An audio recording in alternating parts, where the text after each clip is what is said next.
Bienvenue dans notre podcast Relations 360. C'est un espace où on explore, on analyse et on remet en question la relation avec soi, la relation à l'autre et la relation aux autres. Notre mission, vous apporter de nouvelles perspectives. Alors, accrochez-vous, on fait un 360 ensemble. Coucou ma chérie. Salut Tina. On parle de quoi ce matin?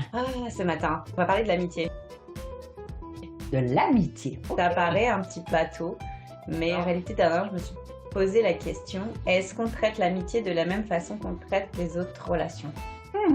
Qu'est-ce que t'en penses? Ouais, c'est intéressant parce que je m'aperçois que finalement, le couple est vraiment beaucoup mis de l'avant. C'est le couple, c'est un peu cette idée de Disney, cette idée un peu d'idéalisation du couple, puis que le couple en soi, c'est un objectif et tout ça. Mais je trouve que l'amitié, on n'en parle pas tant. Je sais pas ce que t'en penses. C'est un peu comme passer outre, quoi. Ou bien on prend ça comme acquis. On a des amis Mhm, et c'est tout. mhm. Mais qu'est-ce que ça prend pour être une bonne amie? Mais moi, je pense que l'amitié, ça vaut la peine vraiment de mettre le spotlight dessus autant que le reste, autant que le couple, autant que... Parce que je trouve que tu as tellement raison de prendre ça pour acquis. Ben pourquoi on ne pourrait pas travailler ensemble dans la relation amicale, dans la même façon qu'on le fait pour le couple ou la relation professionnelle? Pourquoi on ne pourrait pas se dire c'est quoi un petit peu nos besoins, nos attentes, l'évolution de la relation amicale? Ben, ça me surprend un petit peu parce qu'effectivement, j'ai pas vraiment entendu les amis discuter de comment voulaient que l'évolution de la Tout à fait. relation, quels étaient les manques, quelles étaient les blessures aussi. Il y a des Bien sûr. blessures qui s'installent aussi dans les amitiés. Mais pour toi, c'est quoi comment dirais-je, la valeur principale d'une amitié? Moi, je pense que l'amitié, c'est vraiment basé sur la fréquence à laquelle on est rendu dans notre vie. Et je pense que c'est aussi pour ça qu'on a du mal à accepter l'évolution de certaines amitiés, parce que il y a des moments où on évolue beaucoup très personnellement, individuellement, et Mhm, donc en face de nous, ben ça vibre plus tellement. Bon, ça se peut aussi que des amitiés se retrouvent des années après, hein. Ça m'est mhm. déjà arrivé beaucoup de fois aussi, où tu te retrouves à faire un travail sur toi-même, puis 10 ans après, tu finis par reconnecter avec la personne et tout ça. Et c'est tout à fait parfait. Mais je pense que s'il y a un petit peu trop de lutte, Mhm. c'est là que je pense qu'il y a vraiment un questionnement à se faire. C'est-à-dire que je pense que ce n'est pas intéressant à un certain point, l'amitié, si c'est vraiment pas quelque chose de dans le support, dans l'écoute, dans la fluidité, dans... Je dis pas que je dis pas que les relations amicales sont toutes fluides, loin de là. Mais en tout cas, il faut que ça aille vers quelque chose de sain. Parce que je pense qu'en tant qu'individu, réellement, on ne peut pas avancer si on n'a pas le support autour de nous. Et le support, ben, c'est les amis aussi, Bien sûr. surtout pour les gens qui ont une famille un peu dysfonctionnelle. Finalement, c'est la famille de cœur qui va être le plus Ouais. important pour eux. J'aime bien On est ça, la d'accord? famille de cœur. Voilà, c'est ça. Parce qu'on choisit peut-être pas notre famille, mais on choisit nos Les amis. amis et OK. l'entourage, c'est super important et surtout dans, certains domaines ou certaines, professions où on par exemple, travailleur autonome ou quoi que ce soit, où on a besoin de ce support-là ou en tout cas, dans des carrières qui sont très, qui demandent beaucoup, beaucoup d'énergie, le support est super important. Donc, si on n'a pas un support sain, quel Mhm. qu'il soit, et qu'il faut qu'il évolue avec le temps, ben, c'est important de prendre conscience de ça, de prendre conscience de c'est qui j'ai dans mon entourage. Et puis ça peut très bien évoluer, d'accepter finalement que l'entourage évolue Mhm. vu que nous on évolue. Pour avoir une bonne amitié, c'est quoi les ingrédients, selon toi? Ouais. Je pense que la prise de conscience, la capacité du awareness, tu vois, de prendre vraiment conscience, je pense que c'est le point numéro un. Parce que si on n'a pas conscience de qu'est-ce que on est nous Mhm. dans la relation amicale, de comment on se relie à tel ou tel ami. Pareil de l'autre côté, cette personne n'a pas conscience de comment elle se relie à nous. Si on se déclenche mutuellement un trauma, ça peut être ça aussi. Il y a des amitiés extrêmement toxiques Mhm. et juste parce que ça fait 20 ans qu'on se connaît, ben on n'est pas capable. La rupture en amitié est quelque chose d'extrêmement tabou. D'accord. Mais les ingrédients qui font qu'une amitié est saine. Ben, en dehors de la prise de conscience, c'est vraiment l'écoute de l'autre, le support, le fait justement de pouvoir amener l'autre à son meilleur. C'est est-ce que j'amène l'autre à son meilleur ou est-ce que j'utilise, est-ce que là, c'est des amitiés qui sont très transactionnelles, est-ce que j'utilise cette personne-là? Donc je pense que faut être conscient, encore une fois, ça revient à la prise de conscience, parce que si on est dans une utilisation où on se dit, OK, il y a prescription en fait. Il y a prescription, ça fait 30 ans que je connais la personne. Ouais, OK, mais c'est possible aussi, ça fait que ça fait 30 ans que tu traînes une relation toxique et OK. que ça te tire vraiment vers le bas. Donc la prise de conscience. Une fois que le tri est fait et qu'on va vers des relations plus saines en amitié, je pense que c'est réellement ça, la prise de conscience, les valeurs communes avec la personne en face. Je suis Mmh. convaincue que les valeurs, si tu as pas la même valeur que l'amitié en amitié avec la personne en face de toi, ben tu pourras pas transcender, hein. Tu vas rester toujours à un niveau d'amitié, mais tu pourras pas réellement transcender la chose. Et je crois que dans ce sens des valeurs, moi, à mon point de vue, Mmh. une valeur d'amitié, c'est premièrement, il y a la loyauté. Absolument. Je vais être loyale, je vais être Mmh. à tes côtés, à quelque part, quoi qu'advienne. Hein, Ouais. il y a cette idée de Mmh. loyauté-là. Et souvent, on voit des couples se séparer parce que, il y a le choix, mais dans une amitié, on dirait toujours qu'on peut persister dans une amitié parce qu'au départ, il y a cette loyauté-là. Mmh. Et comme il n'y a pas l'idée de la sexualité, ça permet aussi beaucoup plus d'espace dans Mmh. une amitié peut-être que dans une Ouais. relation de couple.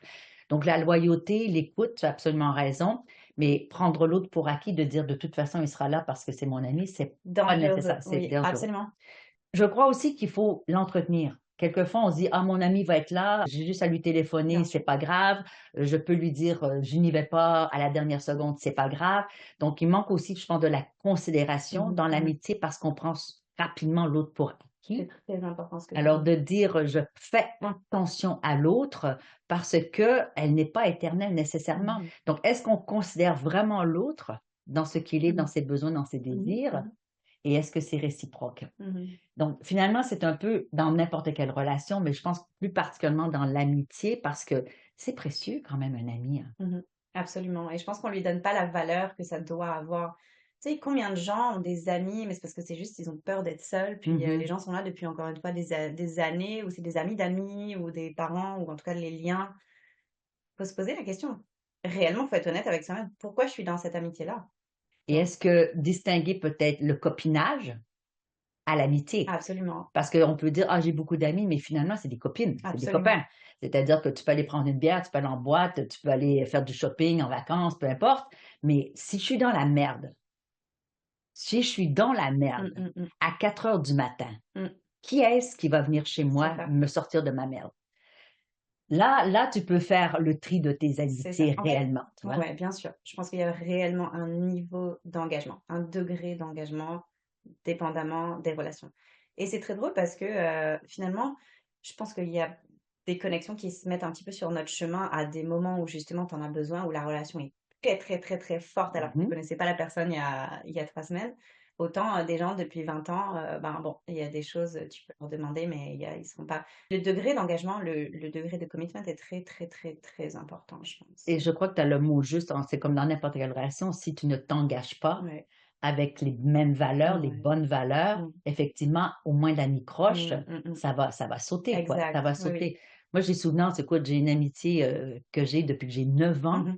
mais ça doit faire 30 ans que j'ai pas vu la nana. C'est fou. Mais on correspond tout le Ouais, temps, je sais où elle est, ouais. je sais que si je débarquais chez elle, elle me prendrait. Bon, il y a quand même eu cette volonté de ma Mmh, part de mmh. maintenir ce contact-là avec cette fille-là qui habite à 8 000 kilomètres de chez moi, tu vois? Mais ça prend ça, ça prend maintenir et ça prend le faire intentionnellement, en tout cas avec les gens avec qui on vibre encore Oui. au moment T, mais ça prend ça, comme dans le couple, ça prend une intention. Si on fait les choses pas en conscience et pas dans l'intention, bah, ça donne ce que ça donne. Il y a pas d'engagement, il y a pas de niveau d'engagement, et dans ces cas-là, ça devient dangereux parce que si on attend un niveau d'engagement que nous, on n'est pas capable de C'est délivrer, clair, comme tu dis, ça va bloquer à un moment ça va donné. bloquer. Et Mmh. je pense vraiment de distinguer entre les copains, les amis Oui.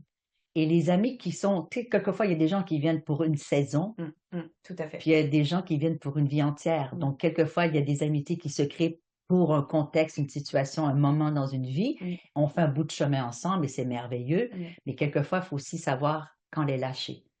Je suis tellement d'accord avec toi, et c'est aussi pour ça justement que la question de la rupture en amitié est un peu tabou, je pense, parce que ça vient vite toucher les questions d'ego, ou «Ah non, tu peux pas me lâcher», mais je pense qu'avec une bonne communication et de se dire clairement les choses en face, de: «Regarde, bah, ça vibre plus avec moi, genre dans le moment, Mmh.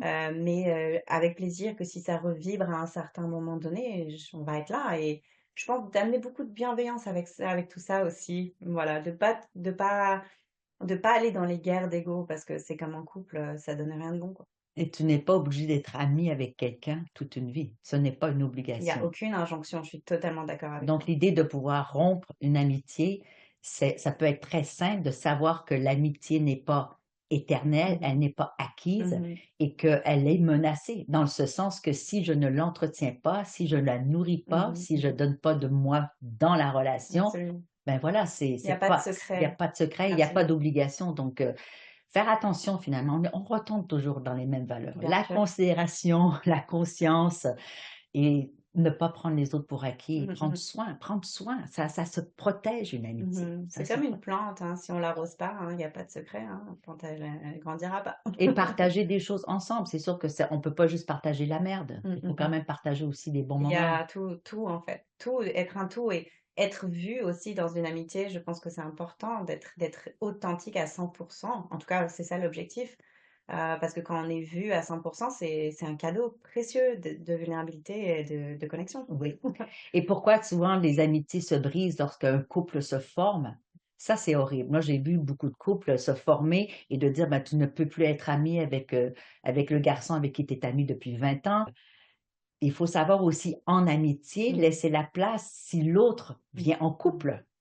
Et là, il y a des rapports de jalousie qui mhm, s'installent parfois en amitié parce on croit que l'autre est prise avec son couple, donc on se sent négligé. Il faut savoir distinguer l'amitié mhm, avec quelqu'un et laisser aussi la liberté à mhm, cette personne-là de vivre autre chose sans nous. Il y a beaucoup d'amitiés très possessives. mhm. Mais là, je pense qu'on tombe effectivement sur le concept de la confiance, de la liberté.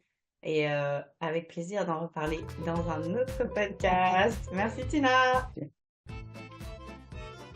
Nous sommes déjà à la fin de cet épisode. On espère vraiment vous avoir inspiré.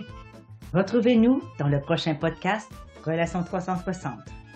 En attendant, on a très hâte de voir vos commentaires. Abonnez-vous et surtout, retrouvez-nous sur nos réseaux sociaux.